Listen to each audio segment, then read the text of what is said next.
kasi PONYTV na miyam gi magta pujraiba akoigi high school kendra da lakadriba akoigi assembly election sida akoigi intended candidate oina akoigi yam kana tharang tobiribi tawja BRINDA koi manipur gi oina hujus simbak yamna popular okhriba akoigi miyam gi lusingbi adu hai buja batare BRINDA go unajabi gi tharong ma miyam da akoi lanthok hauji ahmada akoi intended candidate akoigi TS BRINDA da laksani basi ahmada akoigi yumdi akoigi YAISKUL jamstanda pabirakle aduga akoigi ipam lomdamna kadaitano aduga hojik family gi angang kya leire kamaina togi haipetang miyamda ahmada du thabina ba haijari aigi ipam si singjamai chinga makha aina yum palakpana YAISKUL jamstanda aigi puroiba aigi nupagi ming Rajkumar Singlen samari le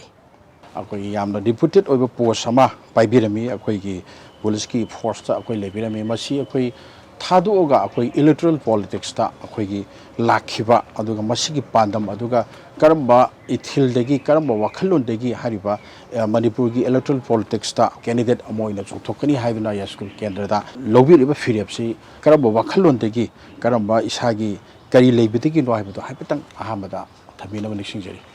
khoida manipur da lairisi aina administration paiba matam sida aina khangakpasi khoina state na miyam da pibam thokpa social justice amasung support pidaba miyam si pidaba adum letana miyam sida tawriba namthat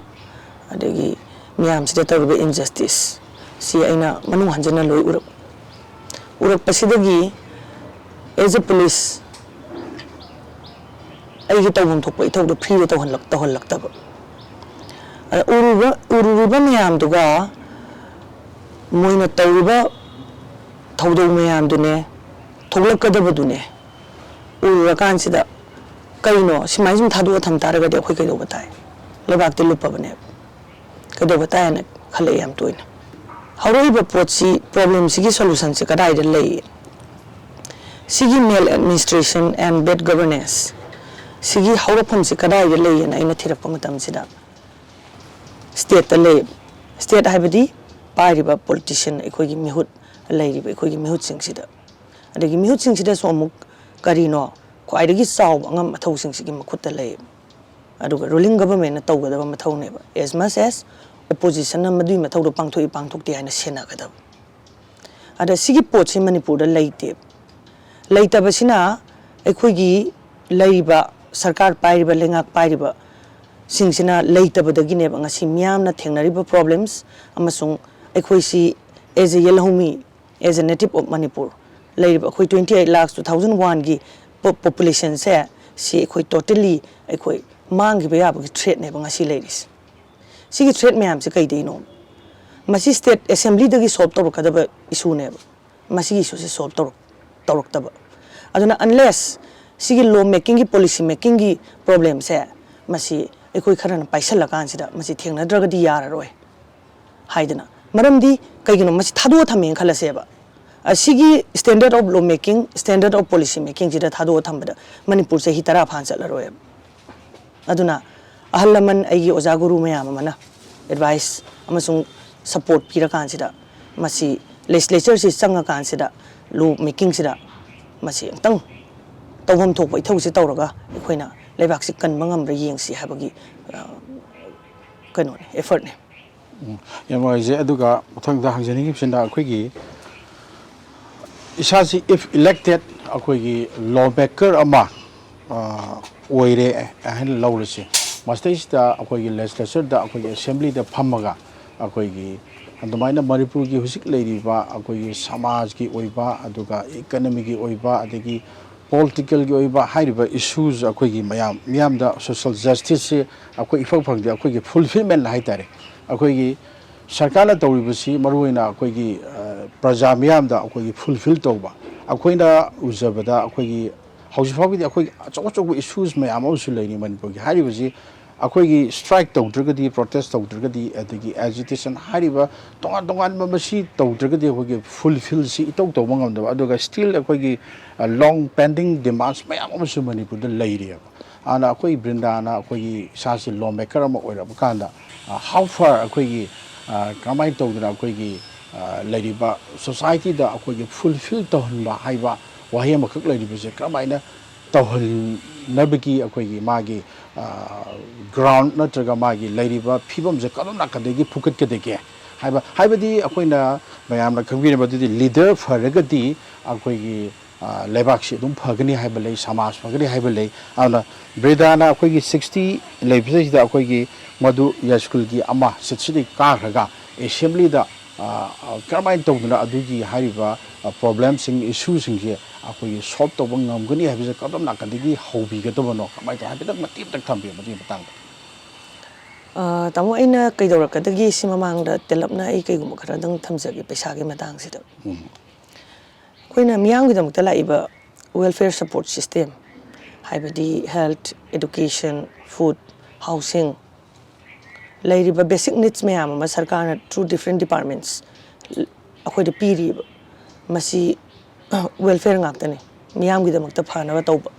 ꯐꯟ ꯂꯩꯔꯤꯅꯤ ꯁꯤꯒꯤ ꯇꯣꯉꯥꯟꯅ budget ꯂꯩꯔꯤꯅꯤ ꯁꯤꯒꯤ ꯃꯊꯛꯇ ꯁꯔꯀꯥꯔꯒꯤ ꯒꯚꯔꯟꯃꯦꯟꯠꯒꯤ ꯑꯦꯅꯤ department ꯆꯂꯥꯏꯔꯤꯕ ꯈꯨꯗꯤꯡꯃꯛꯁꯦ public funding ꯀꯧꯏ public funding ꯍꯥꯏꯕꯗꯤ ꯃꯤꯌꯥꯝꯒꯤ ꯄꯩꯁꯥ ꯍꯥꯏꯕꯗꯤ ꯀꯩꯅꯣ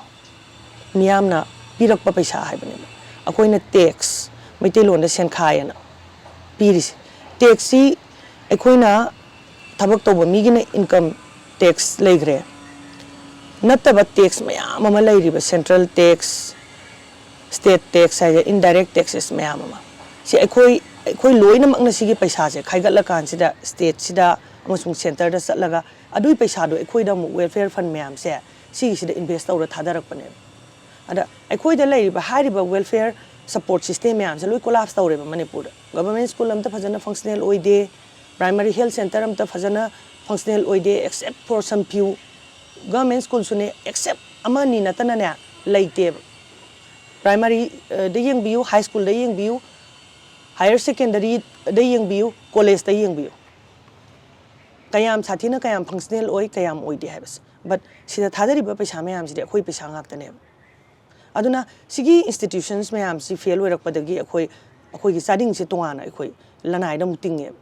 ꯑꯗꯨꯅ ꯀꯣꯁ ꯑꯣꯐ ꯂꯤꯕꯤꯡꯁꯦ ꯗꯕꯜꯅꯦꯕ ꯁꯣꯝ ꯅꯥꯀꯟꯗ ꯇꯦꯛꯁ ꯊꯤꯔꯒ ꯇꯦꯛꯁꯇꯨꯅ ꯑꯩꯈꯣꯏꯒꯤ ꯄꯩꯁꯥꯗꯨꯅ ꯊꯥꯗꯔꯛꯏ ꯄꯩꯁꯥꯗꯣ ꯁꯔꯚꯤꯁꯇꯣ ꯑꯩꯈꯣꯏꯗ ꯌꯧꯍꯟꯗꯕ ꯑꯗꯨꯒ ꯑꯦꯠ ꯗ ꯁꯦꯝ ꯇꯥꯏꯝ ꯑꯗꯨꯒꯤ ꯐꯦꯁꯤꯂꯤꯇꯤꯁ ꯃꯌꯥꯝꯗꯣ ꯑꯩꯈꯣꯏꯅ ꯈꯥꯏꯅꯔ ꯁꯤꯜꯂꯤꯕ ꯄꯣꯠꯇꯨꯗꯩ ꯐꯪꯗ꯭ꯔꯕꯅꯤꯅ ꯑꯩꯈꯣꯏ ꯇꯣꯉꯥꯟꯅ ꯑꯃꯨꯛ ꯆꯥꯗꯤꯡ ꯑꯃꯃꯨꯛ ꯇꯤꯡꯉꯦꯕ ꯄꯕ꯭ꯂꯤꯛꯅ ꯇꯤꯡꯉꯤꯁꯤ ꯗꯕꯜꯅꯦꯕ ꯑꯗꯨꯅ ꯍꯤꯡꯅꯕ ꯈꯛꯇꯪꯒꯤ ꯂꯥꯟꯐꯝꯗ ꯑꯩꯈꯣꯏ ꯌꯥꯝ ꯁꯥꯊꯤꯅ ꯋꯥꯕ ꯂꯝ ꯑꯃ ꯑꯣꯏꯔꯦꯕ ꯑꯗꯨꯅ ꯉꯁꯥꯏꯒꯤ ꯑꯩꯈꯣꯏꯅ ꯇꯦꯛꯁ ꯊꯤꯔꯀꯥꯟꯁꯤꯗ ꯑꯩꯈꯣꯏꯗ ꯊꯥꯗꯔꯛꯏꯕ ꯄꯩꯁా ꯃꯌꯥꯝꯁꯦ ꯀꯗꯥꯏꯗ ꯂꯥꯛꯀꯦ ꯍꯥꯏꯕꯗ through all the government departments ꯑꯩꯈꯣꯏꯒꯤ welfare fund ꯆꯦꯡ ꯆꯤꯅꯤ ꯍꯋꯥꯏ ꯆꯦꯡꯋꯥꯏ subsidies loans grants ꯂꯣꯏꯅꯃꯛꯁꯦ ꯑꯩꯈꯣꯏꯒꯤ ꯇꯦꯛꯁꯇꯨꯅ ꯂꯥꯛꯆꯕ ꯄꯩꯁꯥꯅꯦꯕ ꯁꯤꯒꯤ ꯄꯩꯁꯥꯁꯦ ꯃꯅꯤꯄꯨꯔ ꯃꯤꯌꯥꯝꯗ ꯀꯌꯥꯝ ꯌꯧꯔꯛꯏꯒꯦ ꯍꯥꯏꯕ ꯋꯥꯐꯝꯁꯦ ꯑꯩꯅ ꯑꯍꯥꯟꯕꯗ ꯊꯝꯖꯅꯤꯡꯉꯤꯁꯦ ꯑꯗꯨꯅ ꯑꯩꯅ ꯇꯧꯔꯛꯀꯗꯕꯁꯦ ꯂꯥꯛꯏꯕ ꯄꯩꯁꯥꯁꯤ ꯑꯩꯈꯣꯏꯅ ꯇꯦꯛꯁ ꯈꯥꯏꯒꯠꯂꯀꯥꯟꯁꯤꯗ ꯆꯐꯨ ꯑꯃꯗ ꯄꯨꯂꯞ ꯍꯥꯞꯄꯦ ꯁꯦꯡꯒꯥꯎ ꯑꯃꯗ ꯁꯤꯒꯤ ꯁꯦꯡꯒꯥꯎꯁꯤꯗ ꯍꯥꯞꯄ ꯀꯥꯟꯁꯤꯗ ꯄꯩꯁꯥꯁꯤ ꯁ꯭ꯇꯦꯠꯇ ꯍꯩꯊꯔꯛꯏꯅꯦꯕ ꯃꯤꯌꯥꯝꯗ ꯂꯥꯛꯅꯕ ꯍꯥꯏꯗꯅ ꯁꯤꯒꯤ ꯒꯚꯔꯟꯃꯦꯟꯠꯁꯤꯗ ꯍꯩꯊꯔꯛꯏꯕ ꯄꯩꯁꯥꯁꯤ ꯑꯩꯈꯣꯏꯅ ꯃꯔꯛꯇ ꯈꯨꯖꯣꯞ ꯈꯔꯅ ꯊꯠꯂꯀꯥꯟꯁꯤꯗ ꯂꯣꯏꯅ ꯂꯧꯊꯣꯛꯑꯒ ꯃꯤꯌꯥꯝꯗ ꯀꯕꯣꯛ ꯆꯥꯏꯕꯗꯧꯅ ꯈꯔ ꯈꯤꯛꯂꯛꯄꯅꯦꯕ ꯇꯧꯔꯤꯁꯦ ꯑꯗꯨꯅ ꯁꯤꯒꯤ ꯄꯩꯁꯥꯁꯦ ꯍꯨꯔꯥꯜꯂꯤꯕ ꯄꯣꯠꯁꯦ ꯁꯤ ꯂꯦꯞꯀꯅꯤ ꯑꯩꯅ ꯄꯥꯏꯕ ꯑꯦꯔꯤꯌꯥꯗꯨꯗ ꯄꯤꯄꯜꯁ ꯀꯥꯎꯟꯁꯤꯜ ꯑꯩꯅ ꯁꯦꯝꯒꯗꯧꯔꯤꯁꯤꯗ ꯀꯥꯎꯟꯁꯤꯜꯁꯤꯗ ꯂꯣꯏ ꯄꯤꯊꯣꯛꯀꯅꯤ ꯂꯥꯛꯏꯕ ꯐꯟ ꯂꯣꯟ ꯒ꯭ꯔꯥꯟꯁ ꯐꯦꯁꯤꯂꯤꯇꯤꯁ ꯌꯥꯝ ꯁꯥꯊꯤꯅ ꯂꯥꯛꯈ꯭ꯔꯦ ꯁꯤ ꯄꯤꯄꯜꯁ ꯀꯥꯎꯟꯁꯤꯜꯁꯤꯗ ꯄꯤꯊꯣꯛꯑꯒꯅꯦ ꯃꯊꯟꯇ ꯇꯧꯍꯟꯕ ꯒ꯭ꯔꯥꯁ ꯔꯨꯠ ꯂꯦꯚꯦꯜꯗ ꯃꯣꯏꯅ ꯑꯄꯥꯝꯗ ꯀꯔꯤꯅꯣ ꯍꯥꯏꯕꯁꯦ ꯑꯩꯈꯣꯏꯒ ꯇꯥꯟꯅꯔꯀꯥꯟꯁꯤꯗ ꯔꯤꯄ꯭ꯔꯖꯦꯟꯇꯦꯇꯤꯚ ꯍꯥꯏꯕꯗꯤ ꯃꯤꯍꯨꯠ councillors members MLA and the public ꯌꯥꯎꯅ ꯄꯨꯜꯂꯞ ꯐꯝꯃꯤꯟꯅꯔꯒ ꯄ꯭ꯔꯣꯕ꯭ꯂꯦꯝꯁ ꯃꯌꯥꯝꯁꯦ ꯈꯟꯅꯔꯒ ꯑꯈꯪ ꯑꯍꯩ ꯃꯌꯥꯝꯒ ꯌꯥꯎꯔꯒ ꯇꯥꯟꯅꯔꯒ ꯁꯣꯜꯕ ꯇꯧꯃꯤꯟꯅꯒꯅꯤ ꯐꯟꯁꯤꯡꯁꯦ ꯃꯣꯏ ꯃꯁꯥꯅ ꯇ꯭ꯔꯥꯟꯁꯄꯔꯦꯟꯂꯤ ꯍꯦꯟꯗꯜ ꯇꯧꯍꯟꯒꯅꯤ ꯂꯣꯟꯅ ꯀꯔꯤꯝꯇ ꯑꯊꯤꯡꯕ ꯂꯩꯇꯦ ꯑꯗꯨꯗ ꯁꯤꯅꯤ ꯈ꯭ꯋꯥꯏ ꯑꯍꯥꯟꯕꯗ ꯇꯧꯗꯣꯏꯁꯦ ꯌꯥꯝ ꯅꯨꯡꯉꯥꯏꯖꯩ ꯑꯗꯣ ꯃꯊꯪꯁꯤ ꯂꯥꯛꯆꯅꯤꯡꯉꯤꯁꯤ ꯑꯩꯈꯣꯏꯒꯤ ꯕ꯭ꯔꯤꯟꯗꯥꯗ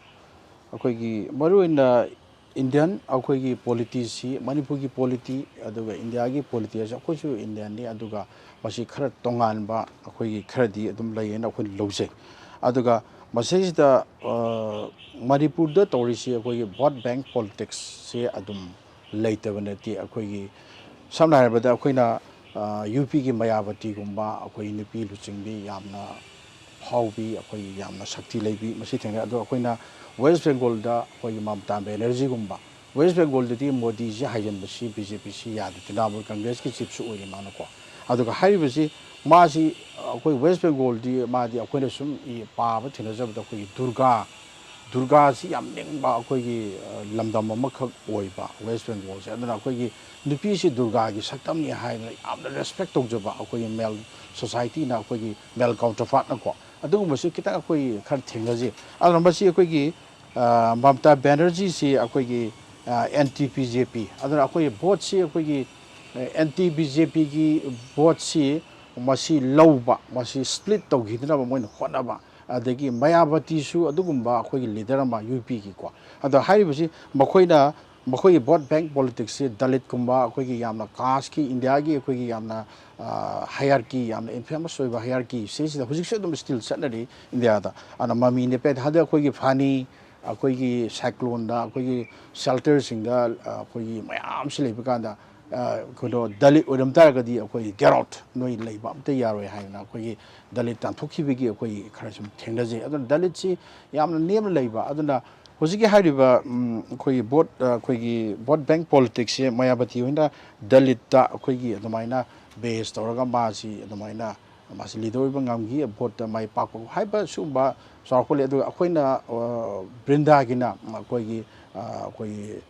ꯁꯣꯝꯗ ꯃꯅꯤꯄꯨꯔꯗ ꯂꯥꯛꯑ ꯃꯇꯨꯡꯗ ꯑꯩꯈꯣꯏꯒꯤ ꯃꯅꯤꯄꯨꯔꯒꯤ ꯀꯣꯟꯇꯦꯛꯁꯇ ꯑꯩꯈꯣꯏꯒꯤ ꯚꯣꯠ ꯕꯦꯡꯛ ꯄꯣꯂꯤꯇꯤꯛꯁꯁꯦ ꯀꯔꯝꯍꯥꯏꯅ ꯇꯧꯗꯅ ꯑꯩꯈꯣꯏ ꯌꯨꯠꯁꯦ ꯑꯩꯈꯣꯏ 40 ꯐꯥꯎꯁꯤ ꯌꯨꯠ ꯑꯦꯖ ꯆꯤꯡꯉꯦ ꯍꯥꯏ ꯃꯤꯑꯣꯏꯕꯁꯤ 18ꯗꯒꯤ ꯑꯩꯈꯣꯏꯒꯤ ꯂꯥꯛꯑꯒ ꯍꯥꯏꯔꯤꯕ ꯌꯨꯠꯁꯤꯡꯁꯤꯗ ꯑꯣꯏꯕ꯭ꯔꯥ ꯅꯠꯇ꯭ꯔꯒ ꯑꯩꯈꯣꯏꯒꯤ ꯑꯩꯈꯣꯏꯒꯤ ꯀꯔꯝꯕ ꯄꯣꯄꯨꯂꯦꯁꯟ ꯀꯔꯝꯕ ꯃꯈꯜꯒꯤ ꯁꯨꯃꯥꯏꯅ ꯀꯗꯨꯝꯅ ꯑꯗꯒꯤ ꯑꯩꯈꯣꯏꯒꯤ ꯂꯥꯏꯔꯤꯛ ꯂꯥꯏꯁꯨ ꯍꯩꯔꯕ ꯑꯗꯒꯤ ꯏꯖꯨꯀꯦꯁꯅꯦꯜ ꯏꯟꯁꯇꯤꯇ꯭ꯌꯨꯁꯟꯗ ꯂꯩꯔꯤꯕ ꯑꯗꯒꯤ ꯑꯦꯀꯥꯗꯦꯃꯤꯁꯤꯌꯥꯟ ꯌꯨꯅꯤꯚꯔꯁꯤꯇꯤ ꯂꯩꯔꯤꯕꯁꯤꯡꯁꯦ ꯃꯈꯣꯏꯁꯤꯡꯁꯦ ꯀꯗꯨꯝ ꯅꯥꯀꯟꯗꯒꯤ ꯚꯣꯠꯁꯤ ꯀꯔꯝꯍꯥꯏꯅ ꯆꯤꯡꯒꯅꯤ ꯍꯥꯏꯅ ꯑꯩꯈꯣꯏ ꯍꯟꯗꯛꯀꯤ ꯂꯥꯛꯀꯗꯧꯔꯤꯕ ꯏꯂꯦꯛꯁꯟꯁꯤꯗ ꯑꯩꯈꯣꯏꯒꯤ ꯕ꯭ꯔꯤꯟꯗꯥꯅ ꯑꯗꯨꯃꯥꯏꯅ ꯈꯟꯕꯤ ꯍꯥꯏꯐꯦꯠꯇ ꯊꯝꯕꯤꯌꯨ ꯇꯥꯃꯣ ꯑꯩꯈꯣꯏꯗ ꯂꯩꯔꯤꯁꯤ ꯑꯇꯣꯞꯄ ꯁ꯭ꯇꯦꯠꯇ ꯂꯩꯔꯤꯕ ꯏꯁꯨꯁꯤꯡꯁꯤꯒ ꯈꯦꯠꯅꯩ ꯈꯦꯠꯅꯩ ꯍꯥꯏꯕꯗꯤ ꯑꯩꯈꯣꯏꯒꯤꯗꯤ ꯀꯥꯁ ꯄꯣꯂꯤꯇꯤꯛꯁ ꯂꯩꯇꯦ ꯈ꯭ꯋꯥꯏ ꯑꯍꯥꯟꯕꯗ ꯂꯥꯏꯕꯛ ꯐꯗꯅ ꯑꯗꯨꯒ ꯑꯩꯈꯣꯏꯗ ꯂꯩꯔꯤꯁꯤ ꯑꯩꯈꯣꯏꯗ ꯐꯨꯔꯨꯞ ꯅꯥꯏꯗꯅ ꯑꯩꯈꯣꯏꯗ ꯀꯂꯦꯛꯇꯤꯚ ꯌꯨꯠ ꯑꯃꯁꯨꯡ ꯀꯂꯦꯛꯇꯤꯚ ꯖꯦꯅꯔꯦꯜ ꯄꯕ꯭ꯂꯤꯛꯁꯦ ꯐꯦꯗ ꯑꯞ ꯑꯣꯏꯔꯦꯕ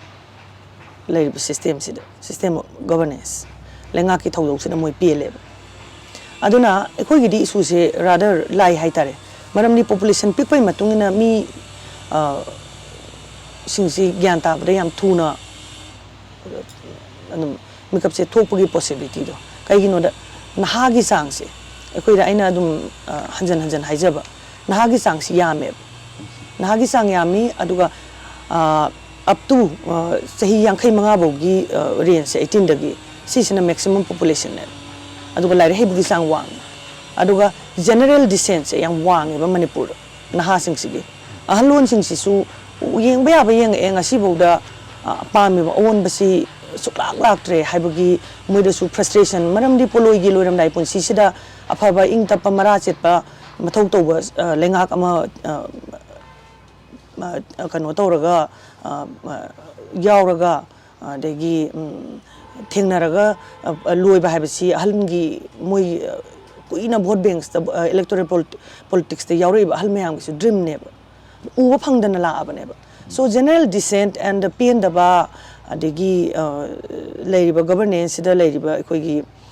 ꯍꯥꯏꯠ ꯑꯣꯐ ꯗꯤꯁꯦꯟꯠ ꯍꯥꯏꯇꯥꯔꯦ ꯁꯤꯒꯤꯁꯤ ꯌꯥꯝ ꯋꯥꯡꯕ ꯁ꯭ꯇꯦꯖꯅꯦꯕ ꯃꯅꯤꯄꯨꯔꯗ irrespective of community ꯐꯨꯔꯨꯞ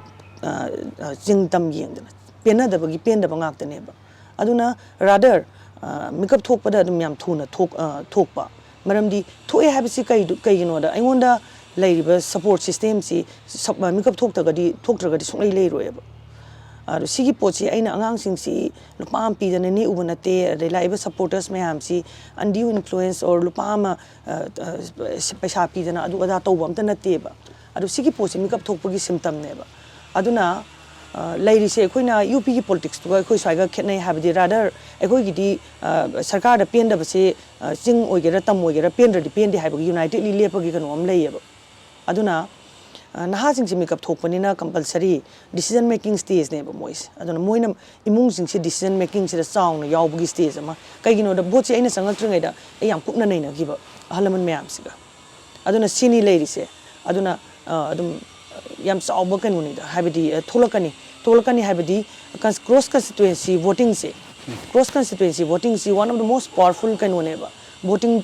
tool sai tare ko sigi pochi thangnaba constituency dei vote khombirakpa yam leiba mi se marai buk phabane na candidate sing se launai adubu aigida tawrisidi manipur gi all over the district sai tare ko lemhoriba constituency khudingmakta gi aigi vote khome ieba masi paisana amasung powerna satpa yaba kaino nateba so thereby adum manipur gi issue de id kano ne na khale once voter sing si gyan ta han bangam gi taragadi ekoi gi di atopa kaisu kano issue sagat ngai leiteba maramdi leiriba issue sing si moi da khangan ba amasung solutions tu yauna koina kaidor ka doino habase as a candidate as a mihut masi electorate sing si khangan gi ba amasung gyan ta han gi ba matam da dum kap tholokani thase YAISKUL level lamdam si miyam khamire akoigi yamna akoi great personalities yam leiba aduga leisu leiba amang dasu yam hokiba mayam leire hai busi YAISKUL da vote thingna base sida akoigi haujiki akoigi BRINDA na akoigi hojiki paisa piraga akoigi vote leiraga vote kaba aduga paisa lising biba lising ani biba changa biba somai tong masi akoina sum thingna sak pakanda akoigi everywhere akoigi hariba manipur da natana atopa india gi akoi lam sing tu subaina vote ta paisa piraga akoigi candidate of 2019 gi lok sabha amsung assembly election da akoigi voter amada some around 500 to 700 rupees tingi phangi haibigi keno akoigi studies mokoi experts sing da akoi puthorokna high gipsil aduga YAISKUL candidate the election thengna matamda akoigi vote si leidabida yamna clean oiba free and fair over election nama pangthokani pangthokpa yagani haibasi kramaina khanbibano amadi matang mateng tang habisu thambi free and fair election haibase akoina yam pikpa percentage da akoina kap tawgani YAISKUL candidate da miyam si paisa na ngakta chattabagi phibam ama lakpa yai ai candidate gi oina aduga all over manipur free and fair election habidi ngasai gi paisa amasung ngasal power si yaudaba habaneba adu potu madi huziki oina di oithoi reality ni ko but oithoi haidana koina masi thadoksi haibra haibidi potu ne koin khanaris aduna to some extent koina YAISKUL as an example paisa phane am pi sanu paisa phane am lokthok sanu koina kadai bo miyam jingsi mikap thohalaga after all moina piriba bochi makhoi gi mathwai ni habase si gya tang tarakpa aruga manipur kandaba yade habase masana leiriba lebaki issues mayam si moigi phongpham thokpa hak amasung lebaki leiriba issues mayam si bhab tarakpa matamda phane am paisa na pi taraga su chattaba gi stage am lakani ngasai gi tamona haibiba kano to lari yam haiba adigi aware oiba population na saruk yamba kendra ne aduna sidagi example ama hobudi hogani adubu kendra topadadi sigi free and fair election gi masagi paisa yaudaba masal yaudaba haibase oithoi YAISKUL kendra da aina fight tawrisi masal power masal si phajana flex tawre ko lei si state yauna flex tawragane engonda tawribe kano mayam si masal power yam phajana lei aduga money power yam phajana lei yam thadei ko thadabasi aina adugi animak si ai thengna na bo hona baneba so ai ama leirabani na to some extent thengna bangam gini ana election se aduga atopa kendra dadi adu potu di yam sathina athapa kano haitare dream ni haitare yam noise aduga akoigi hojik se akoina party se manipur da akoigi Beren government se 2017 da March thada akoigi wasak logibani haibasi tamse loisale ada haibasi ruling se BJP na luchingba ate siga alliance ga semba coalition government amaka oiri masista ruling si yam strong oiri habiti akoina saffron party akoi BJP si yam strong oiri BJP gumba akoigi party akoigi inthuba aduga election se da atmai lakku matam se da akoigi shell gi thumgi matang se da akoigi mamang 2019 da suma in example in the Punjab da akoigi election spending si akoi gi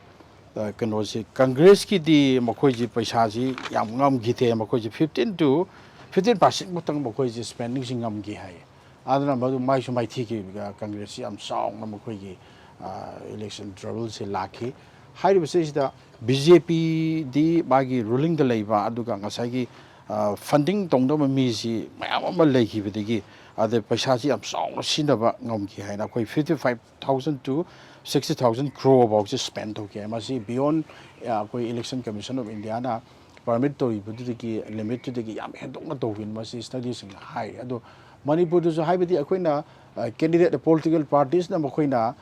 spend doriba election da aduga election how to get mamandi pre-poll ki kari preparation mayam adigi plus election la ko so spending je asagi polling day no mitu bo spend to be akoi adumaina haini mayam ko ada hairiba paisa sing makoi di RTI gumba right to information act se makoi di changdi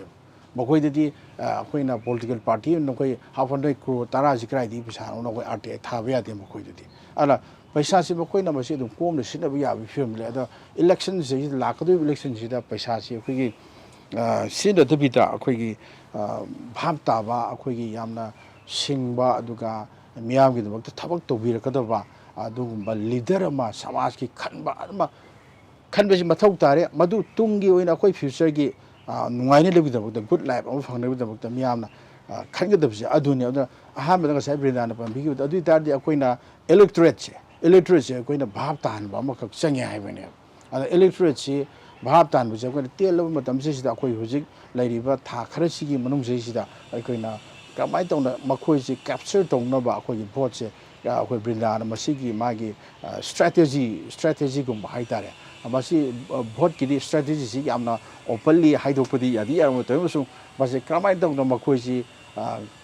karam ba angle degi akoi gi vote si akoi gi sumaina ching base ngamgoni ha be mati khotak thambi tiam tam sai gi damona haibiri si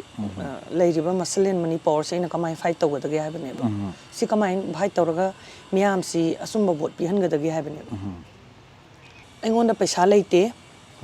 power leite anh kamai thing na gani miyam sing si kaino tawri sa se khangan ba moina piri ba vote si dagi tholei ba mokoi gi punsirol kai dei tholei no mokoi gi paisa kadai da satli kadai da lai mu kadai da mu satki paisa si gi likhun si moi da takpi ba phangmam thu pa kaino ha ba si ma khanghan ba aduga as a mihut amoina aina kai dora ka dagi ha ba do ai wasak tu maga khanghan ba YAISKUL kendra gi miyam gi makhuta le ngasi Manipur kan gadra ka loi drivers given the issues ekoi da le ri ngasi gi threat mayam si khanawra kan si threat sing si lebak si pulap yelhomi mayam si mang gi ba aduga lebak sina mitok gi khuta pura irang nar ga le hobo condition ne sigi poche si miyam jing si gyan tarak pa matam da phaneyam paisa mayam thada sanu phaneyam muscle power season sanu flex to sanu salak ta stage am la ka ne ba adugi potu ne da ma ingon da lei ba aduga moi da lei ta ba amaga ingon amaga lei kari ai lei ba ki dam ta si ba ngam ne moi dung ngam gadra sini kena bista miyam ne lep kadam ne mikap thok pa miyam ne lepak pa da ne moi gi arai ba paisa moi gi arai ba muscle power sang oe maram di miyam si Manipur kan ba pa mi Manipur kamai kan ga da ge se mamang da kaino se khangan ba matam da oina tholakani leho ba khara leho gani ko majority tholakani tam aduni ai ge advantage ai khulai strategy hai Mikhal ga mari leina na ko Manipur pangse Mikhal si da kana da vote piri karai di man vote si ka bono hybrid sing ba khoi gi side da valley gi na traga su to na ba jaga sing leiri ba khoi gi for example jiri gum ba har se ko na jiri ga de gi atopa somda khoi na tenopal gum ba adagi mori gum ba leiri ba sung ba mayam se sida khoi gi demographic imbalance gi matang ji Manipur ji issue moina dum leiri aduga khangai sing su mayam ma media de kri de I na ma sing matang ti am lei ase demographic imbalance gi matang ji da khoi BRINDA gi waklon da khoi gi relating election se kari kitang haipeta kitang thambi tamo khoi gi 2001 gi census da 28 lakh sida ꯑꯩꯈꯣꯏꯒꯤ indigenous ꯌꯦꯜꯍꯧꯃꯤ ꯆꯤꯡꯇꯝ ꯑꯅꯤꯁꯤꯅ ꯄꯨꯜꯂꯒ ꯁꯦꯝꯃꯤꯕ populationꯒꯤ percentage 19 lakhs ꯅꯦꯕ of 28 lakhs. That means almost saruk ahum thokpagi ama mitopna oirabane. Moise voting right leirabane ko. Sigis akoigi yelhomi gi lak trampan se yorna ba hotna bada akoi se hilising ani hen bagi retan history hen sangri ne.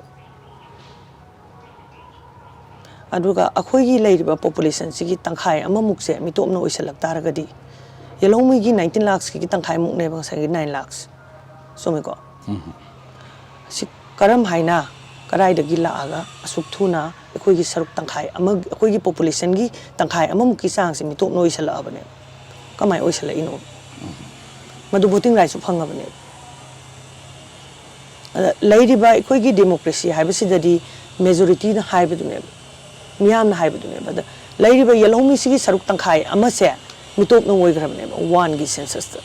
ajo chahi kun hogre ko ngasi kya oiram gadage aduga lairiba mu collective 28 lakhs se lairiba collective 28 lakhs se si sina native sai badi yelhomi ga manipur dagi kuina dagi khundara aba mapan dagi marwaris telis biharis punjabis gorkhas lairi mayam makhoi si native sai muiga pulla kan si indigenous mayam si native sai 28 se pull up akhoi gi ne lawras sigi mathak sida akhoi huji ngasi 2021 gi census ta manipur gi exact population kaya no adu electorate ta outsider kyam yauri ke yam samba evidence ko ina hangjaris adu itaragadi as a native hanadagi leiraba akhoi pull up se akhoi gi survival se hujik drug amasung poppy cartel sina pusalla iba human population kadai dagi Burma dagi at the same time ngasi hayeng railway thungara ne ba manipur stagi pusallak toriba miyam se mitop miyam se yellow mi 28 lakhs na thengna bangam gidra akhoi khamai thengna ga dawki sigi laiba mitop na akhoi dagi pira iba safu masingdani ko hengal ise transplanted population ne thangjalakpa population not by natural growth mathanda masa poga siba handok hanjin sigi khaidok khaijin tawrakanda phangba population se sinate thangjalakpa duna asuki matik thuna mising ji hengalakpa kadai dagi mitopna si ekoi yelhomi ama oina khoi native ama oina khoi thengna daba yaba isurasi Manipur ki native nataba khoi indigenous people haiba swai leiriba akhoi gi manipur da leijaba manipur gi residents oijaba sing nataba naron digi lakpa akhoi gi mayam sina akhoi gi electoral politics ta akhoi gi role si kari leige haibu to kitang khangjen odi ma hapetang role si moira voting right pi basine leiri si khoi haujik amutang kanu ama sangeba electoral role si akhoi naina bam sangeba kana voting right kayam phangi gen sigi pochida mapan dagi la iba singse si karino haibam khangdok na bam sange karamba year dagi karamaina hengal lakhi karum de sangak pano se loi tholakane badum ekhoina year wise ne rakpa matamda si tholakpa matamda ekhoina piri si moida voting right vote thadabagi right piri ne si am saw right ne si kamai piri no sangai ba mitop sing si da voting right piri se district administration yaudana pibe aba po na te district administration na piri ne sigi pochi kanana district administration se sarkar gi makhada ne lairis manipur government ki makhada adu itaragadi government yaudana sigi mitop mayam sida voting right piri se pibe abra voting right piba haibe se misam na pigadaba na teba government agency na pigadaba ne adu moigi ayaba moigi support tacit consent direct consent loina mak yawra kan sina moigi open knowledge ta sanghan banatana asukamba mitop mayam se voting right piri si sarkar na moy yaudana electoral role sing ngam banate so kaino sida soiri se adoi taragadi successively mapangal sonba state policy soiba sigi poche hotrong hona lang tho adum thamba kamaina state ki electoral role da la iba sanga iba hanagi manipur gi na manipur da lerami ba khundaram ba sing sin nataba Burma dagi Bangladeshtagi pusalaiba mayamse kamaina ekhoi state government na yengdana udana leirinu aduna sina lakadaba impact se kaino ekhoi gi leiriba natives ekhoi gi voting rights se handagrani aduga ekhoi gi se manga aneba adu oitaragadi public ki se amasung moigi voice phongdoknabagi means to effective representation leiraktra khanda ekhoina as a native ekhoi se kai dodorige Manipurdagi Afspa lokthoknabagi issue si akoina election lomda chinjaraga basigi sina platform oiraga leaders sina politicians sina miyamdagi vote si akogi logodori haibada chingma khara ngangnaba saknaba khoi oi masimakti kya ji thajijate akoi election sina amuk oiraga Afspa sina amuk oiba masi akoi yamna sangna sum thengnajareba ana BRINDA akogi wakhalonda akogi Afspa se masigi matangda kari mod the thumbing habitang mate matang thambyo Afspa gi matangsi khoi de tawrise Afspa se election maya da Koilash lalon badawna Afspa se lalole politician mayam sina sahi mari makhai se Afspa se nung ta pande moi khanade routinely disturb area extend tawra dum thammi ko order se thamaga election maya da only politician na Afspa pale se election maya da pale adu so handaki voting gi massacre si na maram moidana yam saw issue mo in this 22 elections sida sigi law si repeal tawgadabane maram di law haibasi kaino just oiba law haiba malai asumba law haiba malai unjust oiba aran ba law haiba malai aran ba law sing sidi lokthokadabane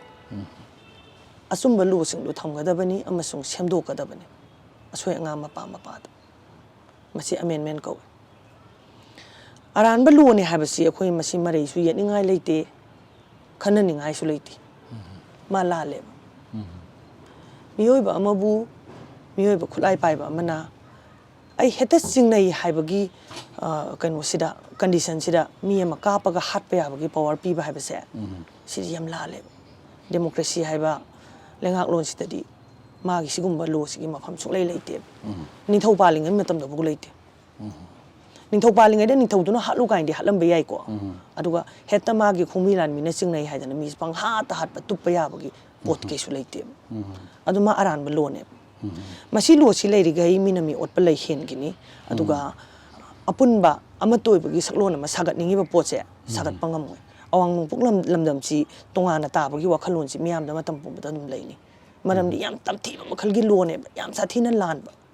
masi suklai leibam thokte at all cost aduga aina politician miyam si da haijaning ba se request ni election maya da khatang Afspa ning sangbirakanu aran ba law di lale masi magi miyam da onsalaga sijinabiganu at the same time nuna solve tawningi ba problem do democratic oiba mongda aduga nupa thokpa mongda solve tawbiyo aduga Afspa gi marum da sigreba mi miyam se khulai paidaba mara leitaba sungat hatrasu yaba mi ngaktane Afspa gi marum da sigris aduna aran badu lodi loni adu election mayada Afspa la lon badi la lon bigano oirui tabata yam nuaije akoi ngasi PONYTV na akoi thonajam BRINDA akoi YAISKUL kendra gi handak lakadoriba 2022 gi election na akoi gi miriam mama winno yam kana thorang dobiri akoi yam tight schedule leibani adubu PONYTV namakta amsung miyam gi namakta mamalnim yam matam kaithokki dana akoi PONYTV ga ngasi unajebi gi tanja pi basi akoi BRINDA bo amkhana akoi gi thaga phungdok seri loinena akoi matang asida BRINDA unajebi gi thoram sakoi matang solution jeri miyam bo amkhana khurumjai